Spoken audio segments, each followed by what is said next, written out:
Thanks, everybody. Welcome. Thank you for joining us today. My name is Advaryu. I'm the Tata Endowed Professor of Economics and the Director of the 21st Century India Center at UC San Diego's School of Global Policy and Strategy. So thanks for coming to this wonderful discussion today. I want to start by giving you just a 2-minute introduction and background on the India Center. Um, this center aims to foster an understanding of India, of its role in the world. We do that by generating research, by enabling students and professionals to engage with India, and also by catalyzing action and impact on people and policy. So we work in three main areas on global competitiveness, inclusive growth, and climate change and sustainability. So, of course, these are all incredibly crucial areas to India's growth and development, and they also have significant implications for the U.S. India relationship. And speaking of which, it's my pleasure today to host today's very timely conversation, which brings together some incredible leading voices from academia and the private sector to analyze the implication of the U.S. government's recent decision to impose higher tariffs on key Indian industries. As we gather here today, the trade landscape between the U.S. and India is undergoing a significant transformation. The new tariffs, which are actually set to take effect tomorrow, have raised important questions about the interests, the incentives, and the likely responses of both nations. And that's what we're here to do today is to help kind of unpack all of these complexities of the current kind of standoff we find ourselves in and draw on the expertise of our amazing panelists to offer insights and um, guide us on what the potential impacts on businesses, on trade patterns, the broader U.S.-India relationship is going to be. We have an outstanding panel here today, and I'm just going to first introduce our panelists, and then I'll move on to some questions. And throughout, you can go ahead and post your questions if you're attending on the Q&A feature in the chat, and I'll be monitoring that throughout so that we can ask Q&A at the end. We'll leave about 10 or 15 minutes towards the end for that. Let me just quickly introduce our panelists. We'll start with Ambassador Atul Keshap. Atul Keshap is the president of the U.S. India Business Council and senior vice president for South Asia at the U.S. Chamber of Commerce, where he leads efforts to grow commercial ties between the U.S. and India. He's a retired Foreign Service officer. He has 3 decades of experience across various roles, including as the U.S. ambassador to Sri Lanka and the Maldives and the Chargé d'Affaires in New Delhi. He's been a key player in the U.S.-India partnership for years now. So welcome, Ambassador. We're so pleased to have you. Next, we have Arun Kumar. Arun has had a stalwart career in both public service and the private sector. He's currently managing partner at Celesta Capital, and he was formerly, before that position, the chairman and CEO of KPMG in India. He served as Assistant Secretary of Commerce for Global Markets and the Director General of the U.S. and Foreign Commercial Service under President Obama, which made him the lead official in the U.S. government for the promotion of exports, FDI, and market access all around the world. So he serves on the boards of the U.S. India Business Council as well as in diaspora. Welcome, Arun. Thank you for being here. Next, we've got Carolyn Freund. Carolyn is our fearless dean and leader at the School of Global Policy and Strategy here at UC San Diego. She's had a distinguished career both as a renowned academic researcher as well as a development practitioner. Her academic work spans many aspects of trade, most notably the economics of regional trade agreements. And before assuming her position here as the dean, she served as the director of trade, regional integration, and investment climate at the World Bank, where she also led the World Development Report in 2020. We're so glad that you could join us, Dean Freund. And finally, we've got Kyle Handley. Kyle is a professor of economics here at GPS and my colleague. He's a leading trade economist. He studies the effects of trade policy uncertainty on investment and firm growth. And this has obviously become an extremely relevant topic for our current environment. And and very germane to our discussion today. He's regularly featured in The Economist and the Wall Street Journal, the New York Times, and he's a frequent guest on economics news broadcasts all over the world. Thank you, Kyle, for opining here today. So everyone, thanks for being here. Let's dive right in. Dean Freund, I want to start with you. Let's zoom out a little bit as we begin uh, to sort of understand exactly what the nature of the problem seems to be here, right? The origins of this current standoff with India, and actually the origins of all the kind of trade-related upheaval that we've seen in this past year, are rooted in this notion that trade deficits are inherently a concern in and of themselves. And to someone who's not a trade policy expert, myself included, uh, it might seem logical, right? That a large trade deficit means that we're being taken advantage of by other countries. So, for example, if the U.S. is buying substantially more goods from India than it's selling to them, uh, doesn't that imply that India is profiting at our expense? Obviously, you and a lot of trade economists would disagree with that logic. So can you help us understand why that notion is flawed?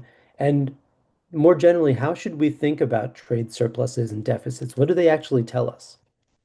Yeah, so there are two types of trade deficits. So there's the trade deficit you have with a specific country like India or China, and then your overall aggregate trade deficit. And as you said, Ach, the trade balance represents the difference between how much you export, which you get money for, versus how much you import, which of course you pay for.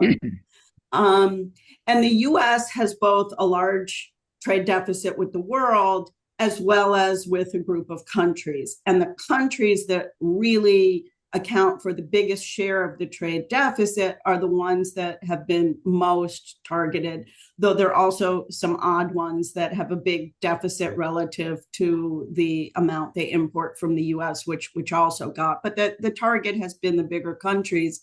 And if you go back and even look at Project 2025, Hmm. Peter Navarro wrote the chapter on trade in that. And India is one of the countries that's among 13 that is singled out there. So Right. India has been kind of notable on this. And the problem with viewing tariffs as the solution is that while they can help shift deficits across countries, so we saw that with the tariff on China, when you put a tariff on China, imports shifted to other countries. The US overall deficit actually has grown since those tariffs from 2018 were Hmm. put in place.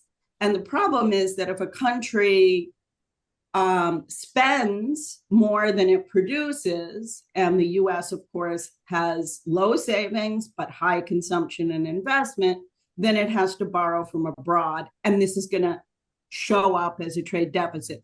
So, Right. unless somehow we affect savings, investment, or consumption with these tariffs, the tariffs aren't going to solve the deficit. And I've looked at this, in a scatter plot across countries. And actually, countries with higher tariffs tend to have higher deficits. So it's not the Hmm. case that tariffs lower aggregate deficits.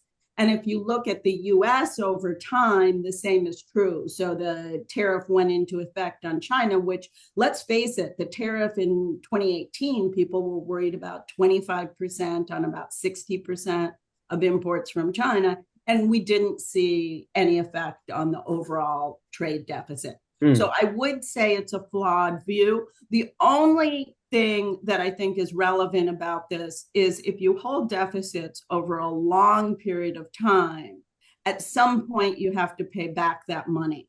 And that's where there actually is a concern. It's about the sustainability of these deficits. But that would have to do with our own policies on savings, investment, fiscal spending, et cetera. It wouldn't have to do with tariffs.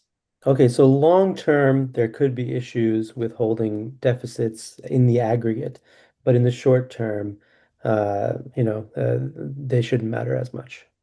Exactly. Okay, thank you. That's very useful.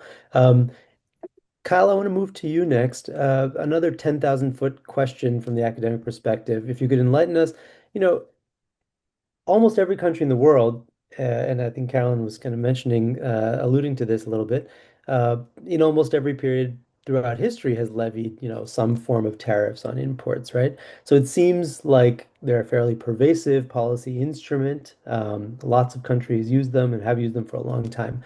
But I think what's also true is that economists and trade economists in particular, like yourself, have been clear that the economic gains from free trade are humongous, right? So if that's true, then does that imply that any tariff is inherently bad, right? So is the optimal tariff zero, meaning we should ideally remove all trade barriers from the kind of like economic gain perspective? Or are some tariffs actually good for the economy? What policy goals can tariffs actually serve?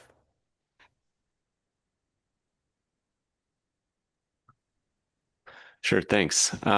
So yeah, I want to start with kind of thinking about why tariffs tend to be persistent, even though most economists would argue that they're pretty large gains from trading, and so you should Hmm. have low or zero tariffs. And so I think the main reasons that countries have tariffs, just to oversimplify it a bit, is they want to raise revenue or they want to restrict trade from certain countries or in certain products, Right. or they have some sort of idea about reciprocity and bargaining. What's interesting about the Trump administration is, depending on who they're talking to and what day it is, they'll say they're pursuing all three objectives, which is difficult to do because you can't raise revenue if you're also using tariffs as bargaining chips that you're going to turn around the next day and reduce. But I think it highlights a few things that are why economists tend to be rather negative on high tariffs. And that's that I think the story is not just about, maybe some abstract idea that there is an optimal tariff out there that I can write down on a chalkboard. It's also about like all the political interference that goes along with this. And I Hmm. think when you protect a particular industry, it creates a pretty concentrated set of benefits for that industry that, isn't going to face as much foreign competition. And it spreads out the costs across, millions of different firms and different households. And so it makes it sort of the kind of thing that's a magnet for lots of lobbying and rent seeking by interest groups and political deal making. And we're sort of witnessing that in real time, I think, through the Trump administration. It's sort of the thing about being an international trade professor right now is that I have hundreds of textbook examples now from the last 6 years of the Trump and Biden administrations on all the things that we've ever said were problematic about tariffs. And so these groups will organize around sort of keeping the tariffs. And once those sort of things start happening, and there's a lot of lobbying and deal making and carve outs, and this particular company like Apple gets an exception, but nobody Hmm. else does. Hmm. It's really hard to make the case that the revenue that you're going to get from a tariff, or I think any sort of what economists call terms of trade effects, where you sort of push some of the tariff onto your foreign partners, and so they reduce their prices to make up for it a bit. I think most of those things not only just wash out, but they don't make up for the costs. And so the question, to get back to kind of where you ended up, which is there a case where a tariff could be good? I think it comes down to the policy process that you're using. If you have some sort of externality, and it could be, an environmental externality, something that you're trying to solve with a tax, and there's lots of proposals out there, like maybe we could use tariffs to offset, carbon or pollution or things like that. Mm. That's a case where maybe you could argue that, okay, we're gonna try to use these tariffs to do something good. But then again, often there's carve outs. The tariffs aren't set high enough, Mhm. and even then, it doesn't work out. The other thing that happens is that a lot of countries will retaliate against tariffs, and once there's retaliation from your foreign trade partners, then other industries are made worse off. The people that work in those industries are made worse off. And again, it doesn't really pay. And so governments can, of course, like I said, use these to raise revenue. They could use them for negotiating leverage. But for the most part, I think it's hard to say there should be some national strategy where you have rather high tariffs. And over the past 50 years, most countries have kind of come together in what is now the World Trade Organization and attempted to negotiate to keep tariffs low, and that's done in a strategic and reciprocal way to try and make sure that the gains are spread out as much as Right. possible on as many countries as possible. And what we're witnessing over the last 6 months is, from the U.S. perspective, I think blowing most of that up. And I think it's very likely the rest of the world is going to move on without the United States and continue to try and trade amongst themselves with low barriers. That's very interesting. Let me just follow up very quickly to ask, on this protectionism bit, which you cited as also a potential, positive here. Are there examples or, cases that have been studied where protectionism, for example, we're really interested right now in who's going to win the race for AI, right? Mhm. Um, and the key inputs into AI like semiconductors and things like that. So, you know, there's a good and there's other industries that are very relevant like solar, or any renewable energy technology, et cetera. Um, is there a case to be made that some of these industries should be protected because they'll sort of result in longer term gains for the country? So yeah, there are examples of that. I mean, I think the United States, what you're making is what we call like an infant industry argument that if we don't protect these younger industries from foreign competition, they'll never take off. And I think the United States has employed that in the past with different industries. Like, and when I say the past, like way in the past, but with respect to say the garment industry, and actually. The odd thing about that is that just to give an example here is the U.S. has very high textile tariffs on in and actually this is something that prior to these much higher tariffs we're looking at now for India Hmm. have been a problem for Indian firms and Bangladeshi firms to export textiles to the United States. And so at one point in time, the United States was protecting their textile industry, which was primarily located in the Northeast and then the South and we're still protecting them 200 years later. And so most of these things are very sticky. Wow. And you can make a case in the short run that we're going to help an industry and maybe get them to take off. But then the tariffs often don't go away. And lots of other countries have tried to protect higher tech industries. Brazil, for example, had these really high tariffs on computers for a long time. And what it meant was they didn't develop a computer industry, and the equipment that their other manufacturing firms needed was quite a bit more expensive. And so I'd say for every example you can come up where maybe it worked out, there's three or four where I think it did not. Okay, so overall, your assessment is this infant industry, protection, in the long term, the spillovers are usually more negative than positive. Um, yes, because of all the other lobbying and rent seeking that goes along with the tariffs. Like you would need Hmm. really high learning by doing spillovers Hmm. where, and they need to be, and that learning needs to be very fast and very big to make up for it, I think. Great, thank you, thank you. Um, Next question is to Ambassador Keshap. Ambassador, I want to turn to you to sort of get a sense of a bit of the history and the context for the current situation that we're in right now with trade between the U.S. and India. You've spent a lot of time in your role at the State Department and in other roles as well inside the sort of belly of the beast, so to speak, and interacting with and learning from your Indian counterparts as well. Can we learn something about the U.S.-India relationship by looking back at that recent history that you were kind of part of the making of, as a guide, that might help us in this very fraught moment, or are we kind of in a, without a tether here in a unprecedented era, so to speak, and we've got two leaders on both sides with their own sorts of cults of personality that aren't kind of anchored to any historical norms or precedent. What do you make of what we can learn right now from the history.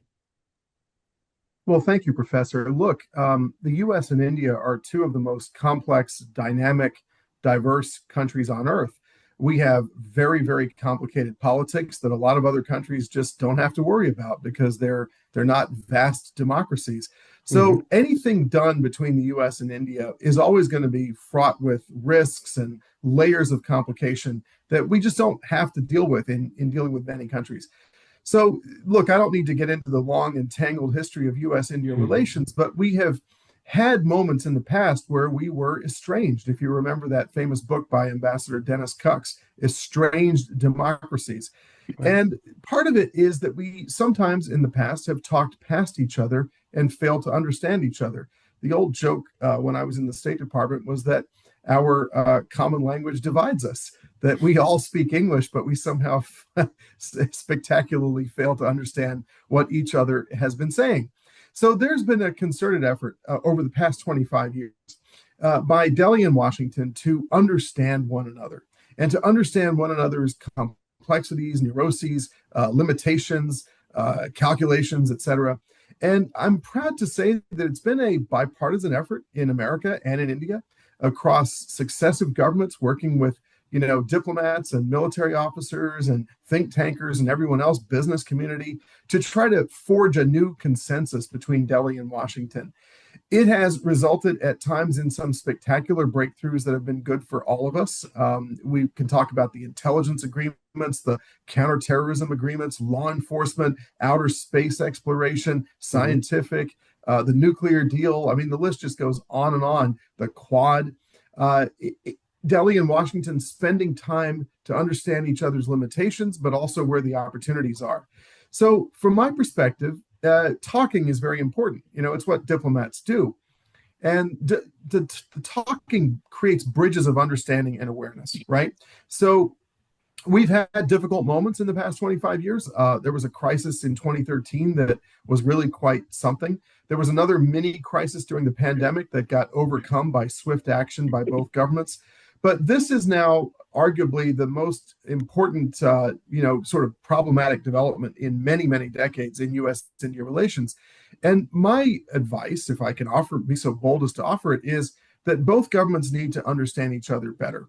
That Delhi needs to understand the shift in politics in America, the shift in perceptions of America's role in world affairs and how much America has benefited from its exposure to the world. I mean, all homage to David Ricardo and Adam Smith, studied economics in college and high school. Comparative advantage has yielded unprecedented prosperity for the world, lifted consumer standards of living all around the world. But, we're in a different set of politics, and America is ultimately a democracy where the politics are very important. So they drive the decision making of government. As the old saying goes, elections have consequences. And I think that India needs to understand us better, frankly. I mean, this is weird saying it, considering that there are 5 million Indian Americans and a lot of Indians come here regularly, send their kids to study here. Right. There's an enormous amount of trade and collaboration between both countries. But there needs to be greater awareness by Indians of America's perspectives. And this also goes for the United States, where we also need to do a better job of understanding the very complex politics of India, the sort of the nature of Indian foreign policy. There was a very famous foreign affairs or foreign policy article from 1949 that sort of articulated India's long haul foreign policy compulsions. Certainly, we need to sort of study that again and understand how complex and how fraught politics are in India. And then when we negotiate toward matters that could be of mutual benefit, we should understand one another. So my respectful plea to both governments is go back to that old instinct developed over 25 years to understand one another through talking and listening and really getting to the bottom of where things are possible. It is clear the U.S. wants things from India that India is very uncomfortable to do. All right, let's talk about it. Let's figure out what can be done. Another thing that's very important in relationships is a glide path toward where you're trying to go. You may not be able to make a change overnight. especially if you're a country of 1.4 billion people or 350 million people. But certainly there can be progress toward an outcome together that Hmm. over time can be politically palatable and can work toward mutual benefit. US and India have worked in that way many times in the past, working with respect for one another's limitations to try to achieve a laudatory shared goal. So let's play from that playbook. That's wonderful. Just in terms of like, the nitty-gritty of that, having conversations, getting to know one another, is that, in your experience in Washington, is that affected with turnover, across administrations, especially when, parties switch and there's lots of new folks coming in and all that. Does that discovery have to take place anew every 4 years, or is it, is there enough of a kind of shared understanding to sustain us? Like, how does that actual I mean, I think this has to work person to person in some sense, right? Absolutely, Professor. So the person to person relationship is extremely important, especially in a system like ours where foreign policy is constitutionally placed in the hands of the President of the United States. And look, Washington, people talk about the Washington blob and all these talking heads that sort of represent the Washington blob. I fear I'm referring to myself. But the fact is, there has been a consensus in Washington for 25 years about India, about the rise of India in world affairs, about the net positive to us, a free and democratic people, of having a democracy of India's size on the other side of the world also rise and be prosperous and happy and help contribute to upholding the rules of international order and norms. But what people need to realize is that there has been a really distinct shift in Trump too. This is a very different kind of first 6 months of an American administration, and it really does reflect a heartland message about heartland concerns about America's future and about America's role in world affairs, and maybe Americans' overexposure to trying to fix the problems of the world. And so countries, especially democracies, need to understand that shift. And the people to people connection is important, but ultimately the leader to leader connection is Mm. extremely important. George W. Bush and Dr. Manmohan Singh were able to work through some very sticky problems in the nuclear deal because of that people to people, person to person connection that transcended any government recalcitrance and bureaucratic intransigence. I Right. think now is the time for that person to person, leader to leader relationship to be reactivated. Otherwise, I fear that there will be some very negative consequences for the U.S. India relationship. Wonderful. Thank you. I couldn't agree more. Um, Arun, I want to turn to you next. I want to get your thoughts on the sort of business sentiment across both the US and India at present. The proposed tariffs, which I mentioned are going to go fully into effect tomorrow, are the largest that they've ever been on various categories of Indian goods. What are businesses both here in the US and in India thinking right now, right? How are they navigating this uncertainty in the present moment? And what plans do they have both in the sort of short term for dealing with the prospect of these high tariffs and also in the longer term in terms of adjustment, in terms of, moving away from exports to the US, et cetera. Is this affecting businesses in India in particular, so adversely that you think they'd shut down? What about firms here in the US that are, that use Indian goods as intermediaries? Um, what are those business owners feeling right now? So give us a sense of that. Yeah, so bringing it down to this moment that we're at, business sentiment in both the US and India, I'd say, is very anxious and cautious. In India, there is anger, there's bitterness at the level of tariffs, which are among the highest ever imposed by the US on any major trading partner, and that too a friendly nation.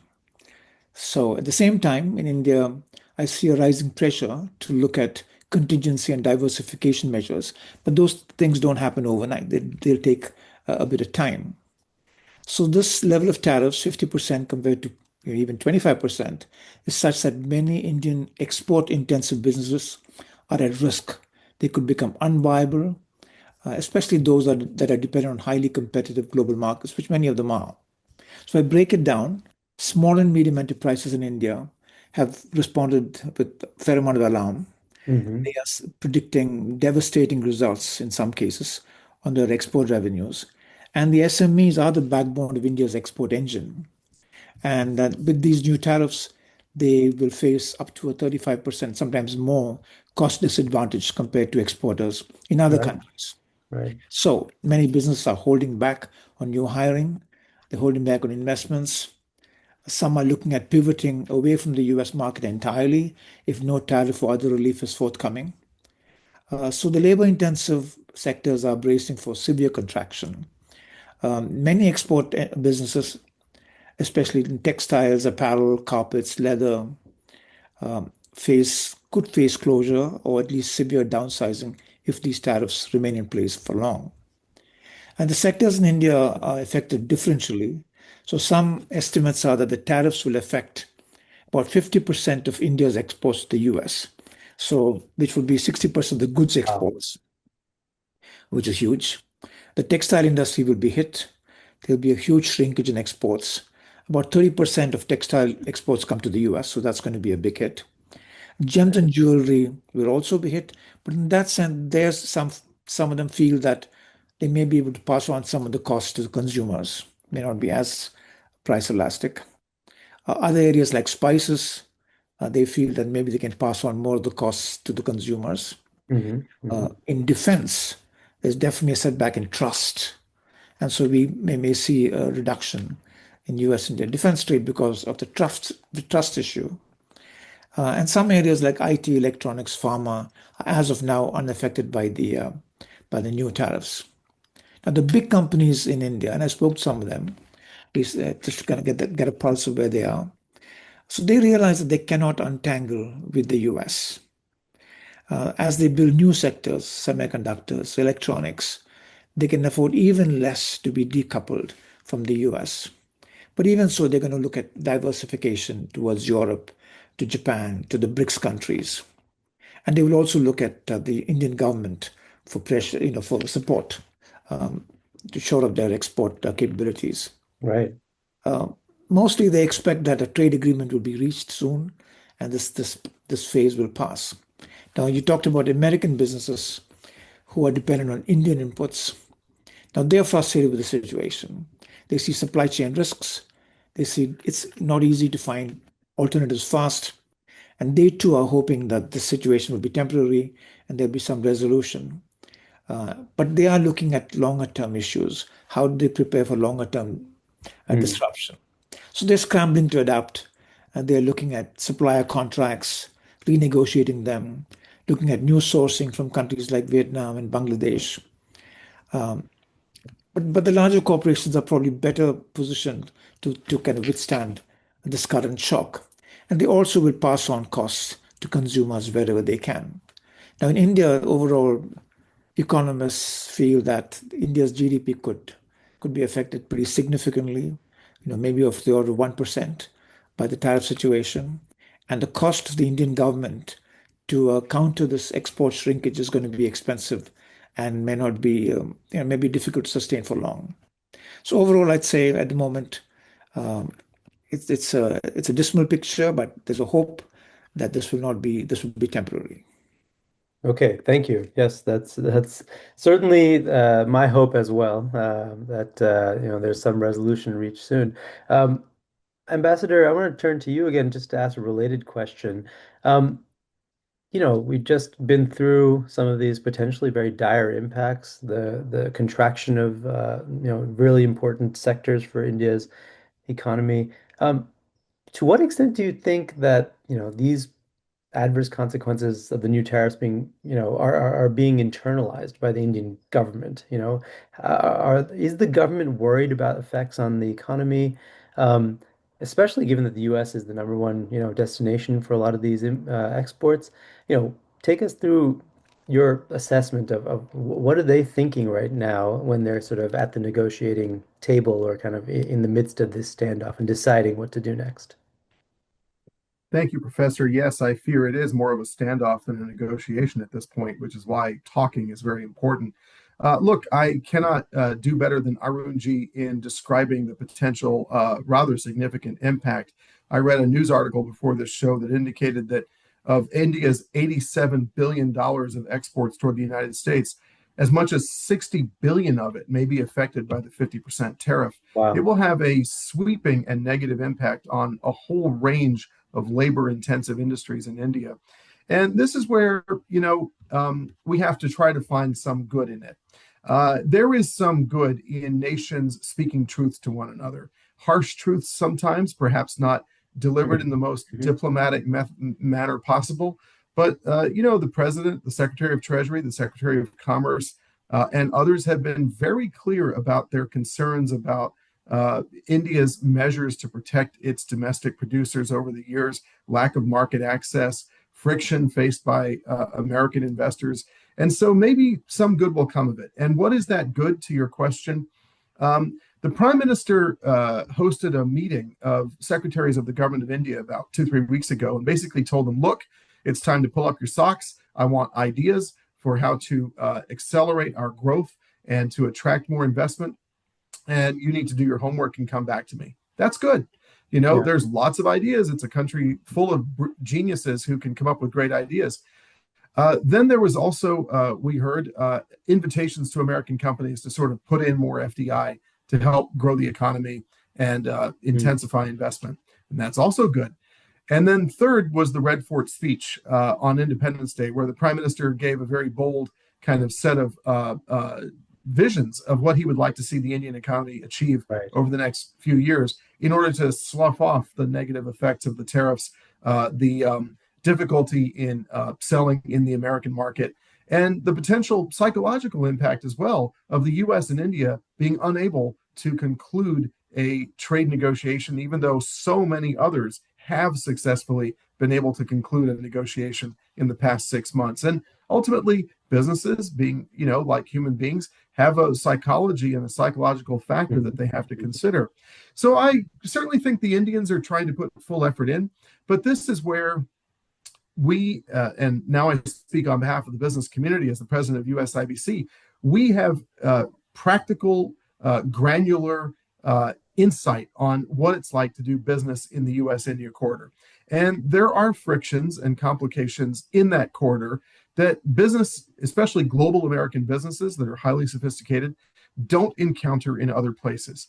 And so if India wants to attract that investment, which creates jobs and raises taxes and ups the game of the entire system and helps Right. India move from kind of a rural agrarian system to a more modern, advanced, developed economy, American companies have that insight.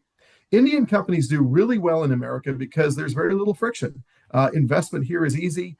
Resolution of disputes is easy. The Right. bureaucracy and political class want to enable those investments because they generate jobs. If the Indian system can introspect on what it takes to create a more smooth path inward and more smooth operating environment within India, then it may be able to shake this off. But at the current moment, this is looking like a rather daunting blow for the Indian economy. Thank you. Thank you. Kyle, I want to turn to you next on the idea that both Ambassador Keshap and Arun have brought up just recently. And that idea is essentially that we, regardless of kind of the actual tariffs that, kick in and what is, being decided tomorrow and moving forward, there is no question that there is heightened uncertainty in this economic environment. You are one of the foremost academic authorities in the world on this subject.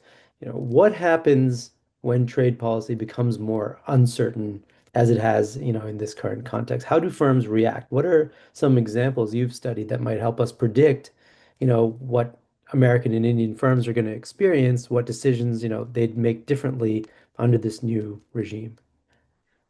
Yeah, thank you. So yeah, I've done a lot of work on trade policy uncertainty.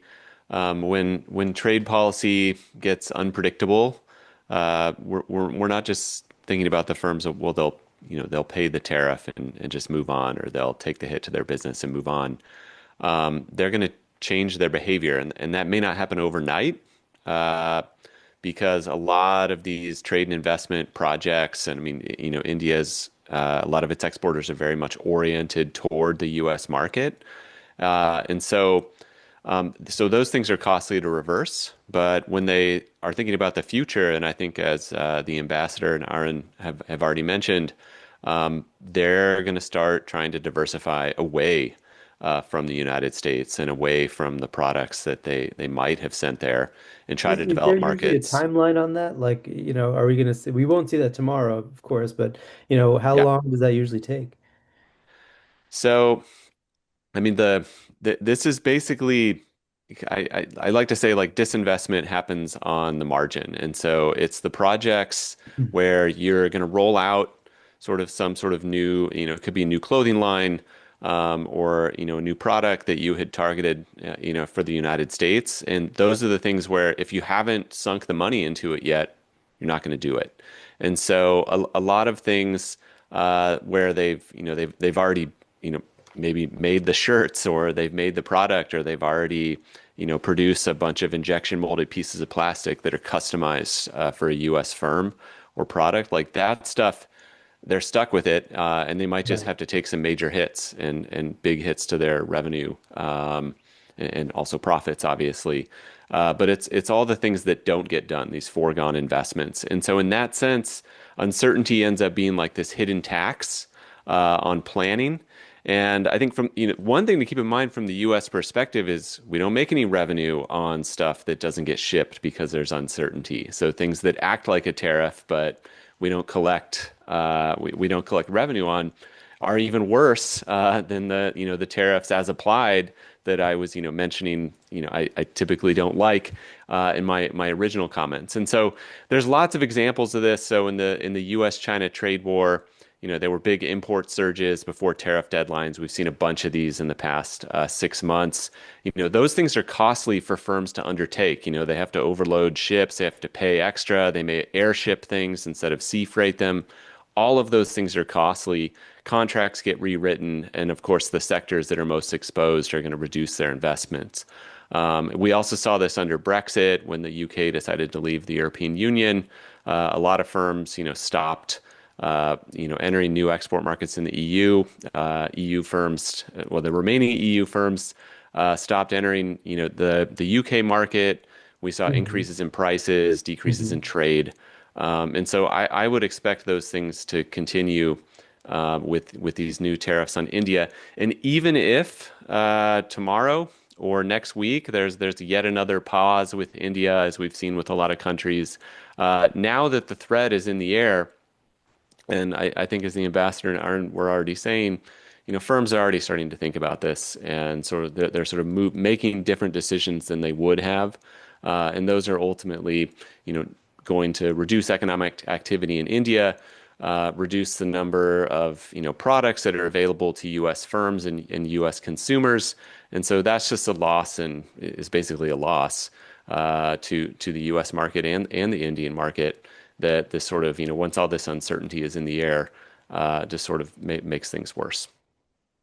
Thank you. Ambassador, you had a follow-up to that, or you had your hand raised. Oh, you're on mute. You're on mute, sorry. Yes, sorry. Thank you for the opportunity. I want to thank Kyle. That was a wonderful phraseology that uncertainty is a tax on planning. That ought to be a bumper sticker because, they really are in a pinch. And, I sympathize, but this may be, again, a moment of virtue where they can sort of really work through some of the inefficiencies in the system, match the prime minister's rhetoric and vision to the actual engagement at the level of the bureaucracy and the government and the tax authorities and all these other regulatory elements that create friction in the way that business operates. So, maybe they'll be able to pull something out. But I just wanted to offer one quick observation, maybe two.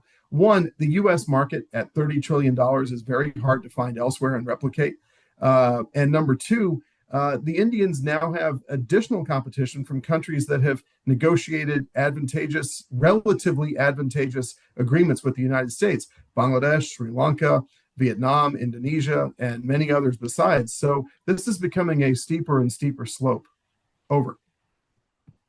Absolutely agree. Uh, Dean Freund, I'd like to turn to you next.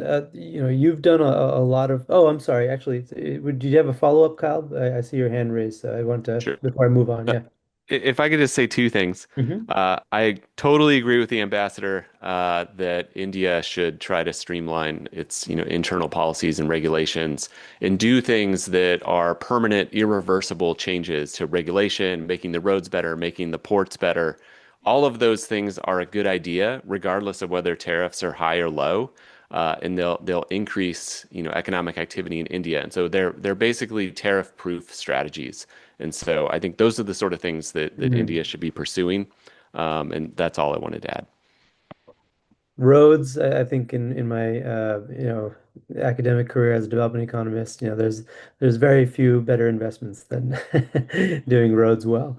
Um, Regardless of the climate. Carolyn, just to move to you next, you've done a lot of work on the sort of economic decoupling of the U.S. and China. A lot of countries, India included, stand to gain from that sort of desire to reduce the reliance on China for goods in a lot of key sectors. Give us a sense. Do you think that this sort of China plus one strategy has worked out so far for India? And how is this new trade situation, potentially new tariffs coming in tomorrow, going to change some of those trends? Meaning, are U.S. companies going to look elsewhere for their sort of plus one moving forward? So do you think Indians lose out on that? Who stands to benefit? Yeah, and this fits in very much with what the ambassador was just saying, because the US is a big market and now it's going to be discriminated against instead of seeing preferences vis-a-vis China.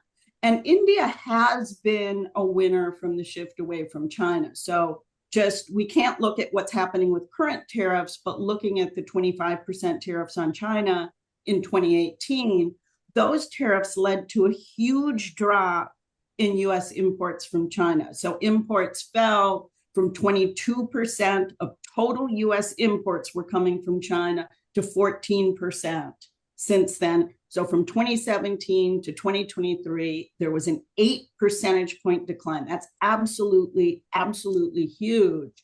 And India took part of that decline. But India came in sixth place. So Mexico, Vietnam, Taiwan, Canada, and Korea all picked up a bigger share of the lost trade from China. So India picked up about 2/3 of a percentage point, or $21 billion from replacing China. So it's great that India is winning. But let's just compare for a moment, and I think this fits in very much with this diversification and who's gonna get the biggest share. Let's compare India with the biggest winner in Asia, which is Vietnam, because Mexico is neighboring, so trade costs are lower, and it has, of course, a trade agreement. Right, right. But the population of India is 15 times the population of Vietnam. The economy is about 8 times larger, and English is the official language. So Vietnam's taken 3 times as much as of China's lost share as India has taken. And India should be the one that's winning. And there's still a desire to shift out of China. And Trump has been a bully about this, but countries are caving. So I think India has power. It could also reach an agreement, and that's really, really important. And reducing tariffs can actually help the Indian economy. It's something when I was at the World Bank, we pushed on India for high tariffs for a long time and just made no progress. And just, as a final comparison, India's simple average applied tariff is 10%. Compared with Vietnam's of 3.7. So India actually has room to negotiate on so many fronts beyond Russian oil that would actually be good for the competitiveness of India, because to export, you have to import. There's a lot of parts and components India can't produce. So I do think there's room for a deal, but India is not a country that is going to be easily bullied. I think that's what we've seen, and we need to see more mutual respect. And I think the ambassador can probably say more about how that would work, and how relationships could be rebuilt. So I want to turn to that in a second, but I want one final question for Arun, if I may, and then we'll get to more of this and Russia as well in the Q&A because I see some questions, popping up on that front. Arun, just to round things out, you know, based on your years of government and private sector experience, what do both sides need to do right now, right? What do you advise here? Do businesses and lobbies have a role to play, or are their voices not going to be kind of able to pierce the tension right now? Do you think that the appointment of a new ambassador to Delhi a few days ago, Sergio Gore, is going to impact the direction of this? What do you think is going to really, thaw the ice here? Yeah. So as Ambassador Keshap said, I think both countries need to urgently re-engage in talking with each other. By the way, Atul and I worked together in 2014 to 2017, and we were both working together on the India relationship, he from state and I from commerce. So urgent diplomatic engagement is absolutely needed before Indo-US business ties deteriorate. I think businesses like the USIBC's members and the Indian diaspora have a role to play in pressing for more pragmatic compromises. Both countries need to understand each other and get to some solutions. Coming to Sergio Gore, I think when he's confirmed and when he engages as the new US ambassador, I think he can be pivotal in shaping the tone of the conversation and in getting to practical conclusions. I think his appointment can be an opportunity for candid dialogue and for a strategic reset at least significantly back to where the good situation was in. I think can play a good role in rebuilding trust. So I think kind of reset and trust would be the key things I would look for. Yes. And I think both countries will have to look at ways to mitigate the current situation. Maybe the US can help to walk back the high tariff levels in some form, maybe time-bound exemptions or phased implementations if, for the sectors that are labor intensive and can cause a lot of disruption in India. And the Indian government cannot afford the political costs of such disruption. So being sensitive to that Hmm. would be really useful. And India by itself needs to look at how to support the distressed sectors. But essentially, both sides need to cease escalating the conflicts. They need to take a calibrated approach and take thoughtful moves. I do believe that while government priorities and geopolitical concerns are important, businesses and lobbies can play a role, can influence negotiations. And I know that many of them are. There's a lot of conversation going on in both countries in that direction. So Yeah. I look forward to the new ambassador bringing a candid and direct approach to the engagement between the two countries. And since he's been involved in placing thousands of appointees, he obviously comes with great connections across the US government. So Yes. that should help as well. Wonderful. Thank you for that perspective. Let me turn now to the question and answer, portion here. We have a few minutes left, and I wanted to kind of highlight that, there's a lot of focus on Russia, and the sort of purported reasoning for the tariffs, being increased in the first place was, the Indian decision to, keep importing Russian oil. Um, and the Trump administration didn't like that because it's a sort of a perceived, at least outwardly, as in the rhetoric as a challenge to creating a peace deal between Ukraine and Russia. So, Ambassador, I want to start with you, and then any of the panelists feel free to jump in on this. To what extent are the two actually tied, in your opinion? The imports of Russian oil and these new tariffs, as opposed to kind of being part of the sort of rhetoric. And also, what do you envision if there is an imminent peace deal for the Ukraine and Russia? Um, will that affect these tariff negotiations, and how so?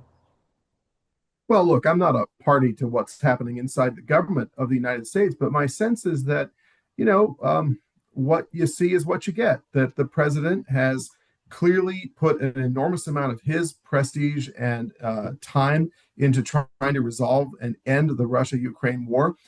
His impatience with both sides, but really also particularly with the Russians, is growing. And there is now a geostrategic layer on top of what began as a trade negotiation about market access and all of that.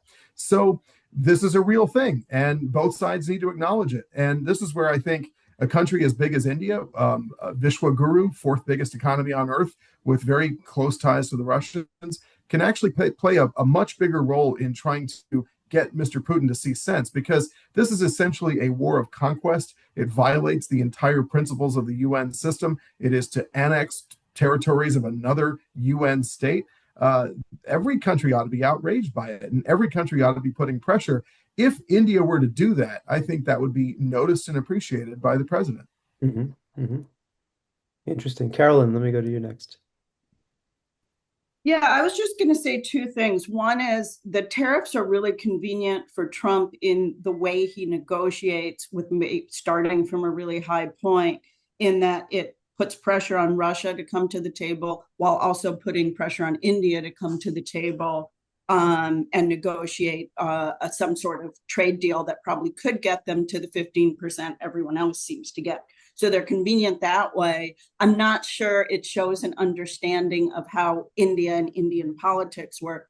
The other point I wanted to make is India really can't stop importing oil from Russia because oil prices would skyrocket as they did in the past. There's a huge amount of oil going in. And oil prices would really go up. That was why the previous administration negotiated this price cap on what Russia could get. Right. Good points. Kyle, I'm going to move to you.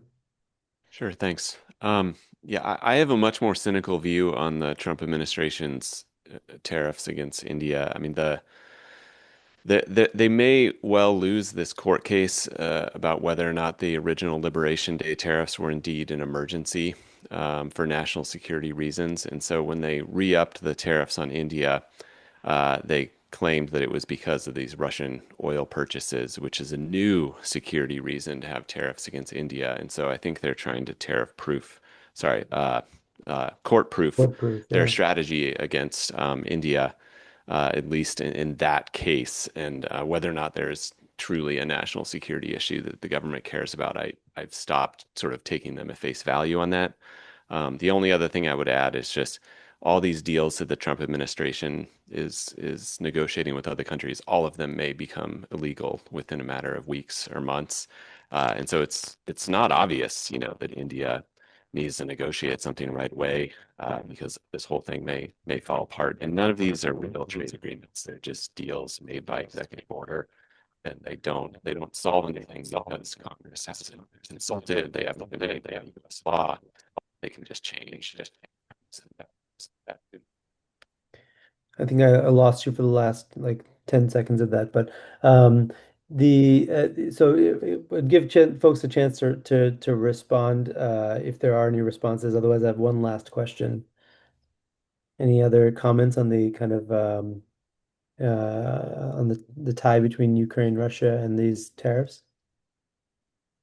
Okay, I'll move to my last sort of question to all of you. I think this is uh, a big part of, and I'm seeing this a lot in the Q&A here, uh, has in some sense threatened the underlying trust, as Arun, you put it, in the kind of U.S. India relationship. And as we know, that relationship is not just goods, it's also incredible amount of services trade that's growing in India with, global capabilities centers.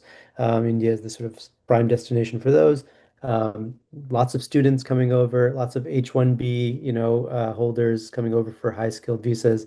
How do you think all that is going to be affected, if we see these tariffs go into play? Are there going to be spillovers into these other very important areas of the relationship?